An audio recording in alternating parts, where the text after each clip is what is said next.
Tudo bem, gente? Bom dia. Aqui é o Flávio Nascimento, médico psiquiatra. Vim trazer um vídeo para vocês novo aqui no canal, tá?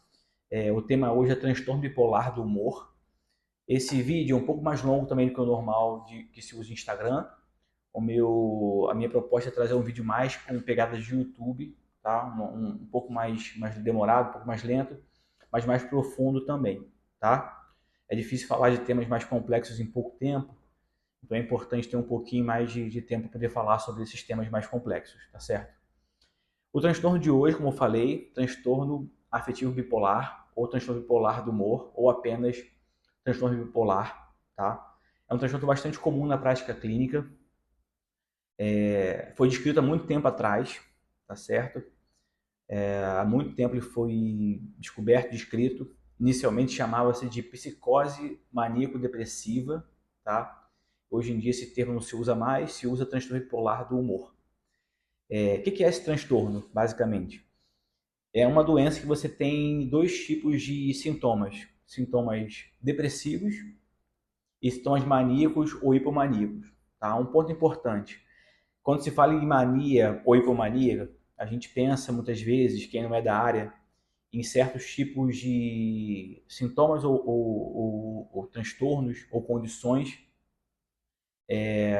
que podem ser, por exemplo, mania de limpeza, mania de arrumação, ou mania no sentido de maníaco do parque, por exemplo. Mas esse não é o termo que a gente está tratando, não, tá?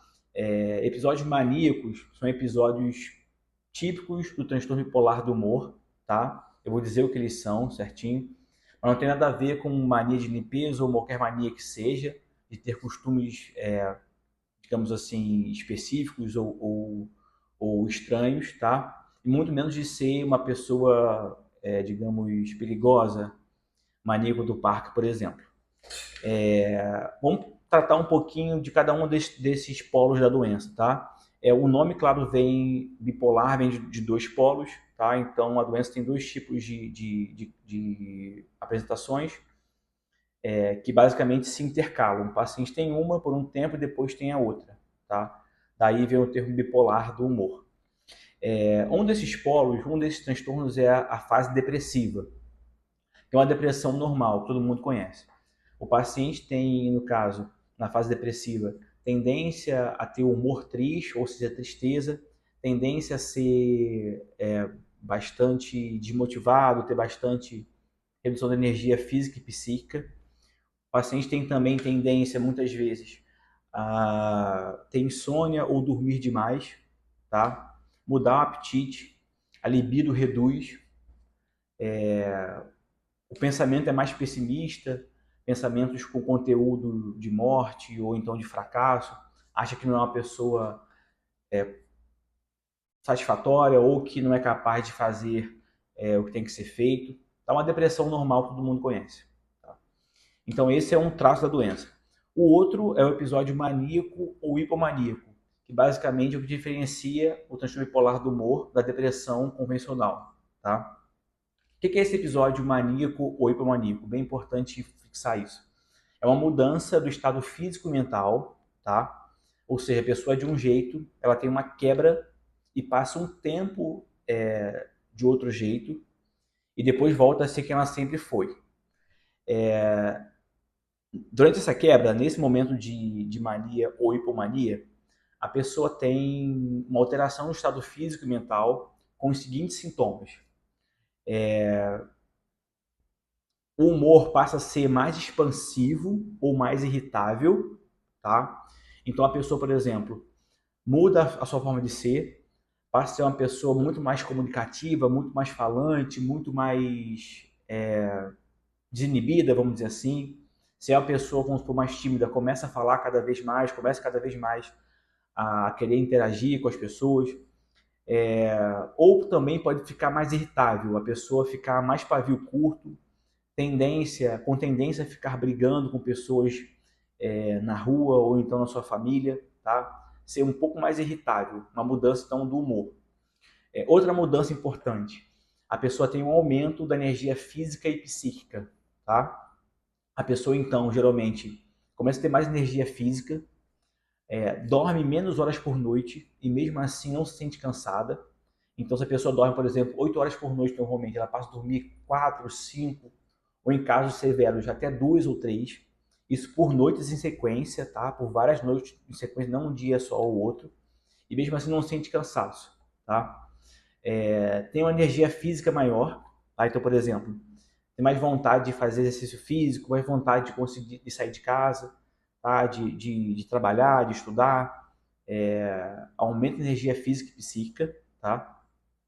O pensamento fica acelerado, ou seja, a pessoa começa a pensar de forma mais rápida, tá? Começa a ter pensamentos mais rápidos mesmo e velozes. Em certo ponto, pode até começar a ter dificuldade de verbalizar corretamente, porque pensa tão rápido que a pessoa não consegue ter tempo de verbalizar da forma correta. Então ela pula de assuntos de um para o outro e quem está ouvindo não consegue entender corretamente o que ela está falando. Tá? Então a mudança no fluxo do pensamento, alteração na libido, tá?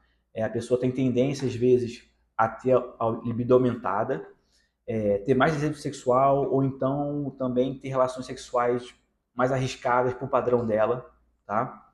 Pessoas às vezes têm um padrão sexual assim bem restrito, bem recatadas, vamos dizer assim, podem nesse momento se abrir de uma forma muito intensa, totalmente fora do que normalmente elas são, tá? Tendência a ter, além de tudo isso, uma afeição por riscos, tá? Se sentem mais confiantes, podem, de certa forma, querer arriscar mais.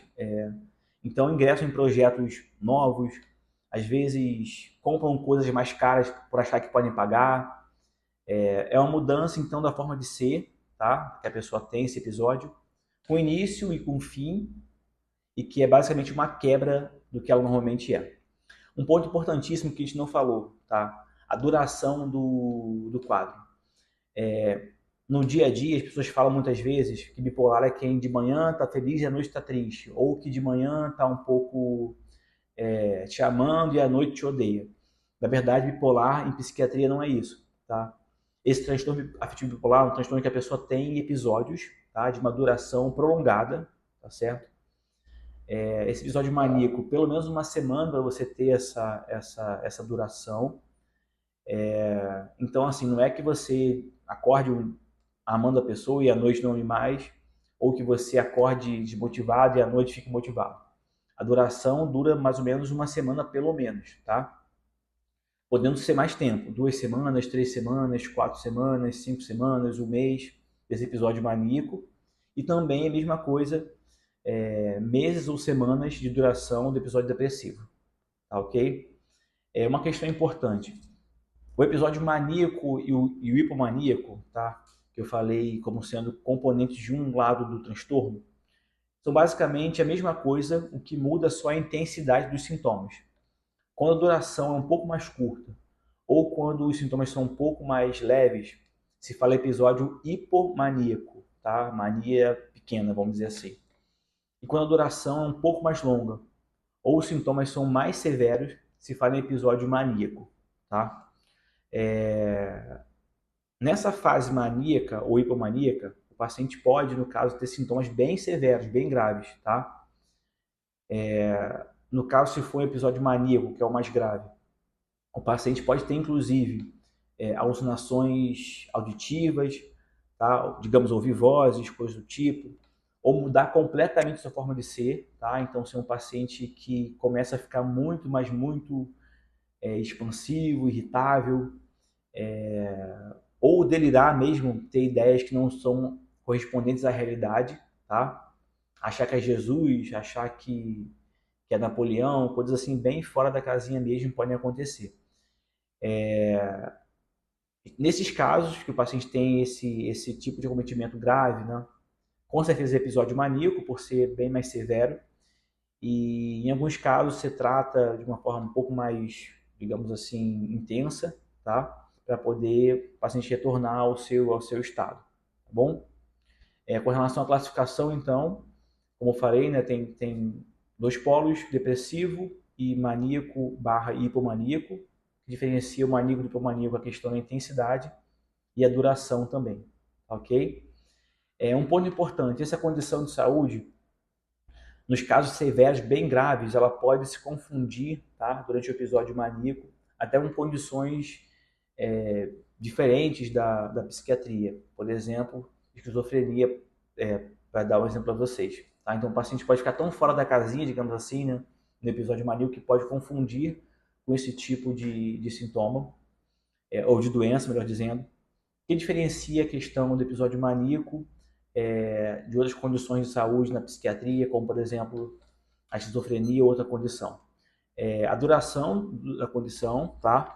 A resposta ao tratamento. Geralmente a pessoa no episódio maníaco tende a ter um retorno, tá, ao seu estado normal de uma forma mais ou menos rápida, tá, com o tratamento, tá certo? Também os sintomas, digamos, afetivos são mais leves, ok? Mas eu quis dizer para vocês isso para poder ficar claro que é uma condição que o paciente pode sim, tá, em certo momento, ficar assim tão fora do seu estado psíquico normal que pode confundir com condições mais severas, tá ok? Tratamento depende do tipo de condição que você está, se está em episódio depressivo ou episódio maníaco ou hipomaníaco, tá? Classicamente é muito mais fácil tirar o paciente de um episódio maníaco, hipomaníaco do que um episódio depressivo. O episódio maníaco, apesar de ser mais dramático, ser mais florido, vamos dizer assim, né? O paciente poder ter sintomas que parecem ser um pouco mais severos, ele responde mais rapidamente à medicação, tá? Então, assim, depende para tratar basicamente de qual polo você está, depressivo ou maníaco, tá certo? É interessante o seguinte, para você poder tirar o paciente desse quadro, tá? E também evitar que ele tenha novos episódios, tanto depressivos quanto maníacos, você usa remédios para poder manter eles, de certa forma, estável, chamados estabilizadores do humor, tá? Tem bastante medicações no mercado nesse sentido. Uma das mais antigas é o lítio, tá? Carbonato de lítio, que é um remédio que surgiu na década de 40 por aí, é bem antigo, mas que ainda hoje figura como sendo um remédio bem interessante nesse ponto, tá? Também tem antipsicóticos, que são remédios que têm uma pegada também para estabilizar o humor, que podem ser usados, ok? E na fase depressiva que você usa, basicamente, além dessas duas medicações, são medicações, às vezes, antidepressivos convencionais, tá? Que podem ajudar a sair da fase depressiva do episódio, desculpa, ajudar a sair da fase depressiva do transtorno bipolar do humor, tá bom? Então esse aí é um transtorno um pouquinho mais complicado, um pouco mais complexo do que a depressão convencional, por ter a depressão e mais essa parte maníaca ou hipomaníaca. Também comum no consultório, tá? Muitos pacientes referem esse tipo de transtorno. Alguns não conseguem, infelizmente, tratar, digamos assim, de forma precoce. Passam anos achando que é depressão convencional ou anos achando que é uma forma de ser diferente e depois percebem que realmente não conseguiam ter estabilidade, até que chegam ao médico e conseguem entender que realmente era um episódio... São bipolares, no caso, né? Tem esse transtorno e passam a tratar, aí tende a ter uma resposta mais adequada, tá bom? Tá? Obrigado, tá bom? Esse vídeo vai para YouTube, Instagram, ok? Meu YouTube é DR Flávio Psiquiatra, ok? E o Instagram vocês estão aqui seguindo já, tá certo? Doutor, por extenso, DOUTOR.Flávio. Ok? Obrigado, hein? Até mais, bom dia.